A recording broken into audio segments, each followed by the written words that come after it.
और जो ये इसकी ऊंचाई है, जब इसको काटा जाता है तो यहाँ से मान लीजिए मैंने काट दिया तो ये एक आयताकार चादर बन जाता है।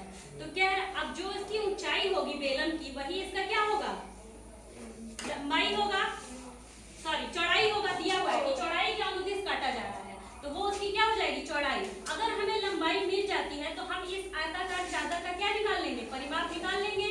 क्वेश्चन में दिया हुआ है कि एक खोखले बेलन को जब इसकी ऊंचाई के अनुदिश काटा जाता है तो एक आयताकार चादर बनता है, ठीक। और इस चादर का हमें परिमाप ज्ञात करना है। तो हमें गिवन क्या है, इसका वक्र पृष्ठ का क्षेत्रफल गिवन है, तो उससे हम निकालेंगे रेडियस। और हमें अगर इसकी लंबाई मिल जाती है तो हम बता देंगे कि इसका परिमाप क्या होगा।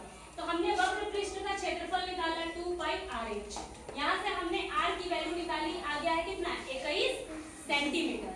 इस r की वैल्यू इसलिए निकाले हैं ताकि हम इसकी लंबाई ज्ञात कर सके। तो अब देखिए, अगर ये एक बेलन है तो जो इसका ऊपर का ये सरफेस है वही तो इसकी क्या है, लंबाई है। तो ये एक सरफेस जो इसका है वो क्या है, वृत्त है। तो अगर वृत्त की परिधि हम निकाल लेंगे तो वही इसकी क्या हो जाएगी, लंबाई हो जाएगी। तो जो आयताकार चादर की लंबाई होगी वो वृत्त की परिधि के बराबर होगी, और वृत्त की परिधि हो जाएगी 2πr।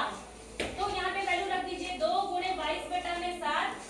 तो यहाँ से L निकल गया आपका 132 सेंटीमीटर। R की वैल्यू यहाँ से लेके हम यहाँ पे रख देंगे, ठीक है। तो अब जब इसकी क्या मिल गई, लंबाई मिल गई और चौड़ाई मिल गई, तो इस चादर का परिमाप क्या हो जाएगा, 2 × लंबाई घन चौड़ाई। वैल्यू रख दीजिए, 328 मीटर का स्क्वायर आ जाएगा आंसर, ठीक। फिर से एक बार समझ लीजिए, अगर ये बेलन है, ठीक है, और इसके ऊंचाई के अनुदिश काटा जाता है, तो जो इसकी ऊंचाई है वही इसकी क्या हो जाएगी, आयताकार चौड़ाई हो जाएगी। अब हमें इसकी लंबाई निकालने के लिए वक्र पृष्ठ से इसका क्षेत्रफल के हिसाब से क्या निकाल लेंगे, रेडियस निकाल लेंगे। रेडियस इसलिए निकालेंगे ताकि इस वृत्त की क्या निकल जाए, परिधि निकल जाए। वृत्त की परिधि निकल जाएगी तो वही इस चादर की क्या होगी, लंबाई होगी। तो लंबाई और चौड़ाई मिल गया तो हम इसका परिमाप बता देंगे, 2 × लंबाई घन चौड़ाई।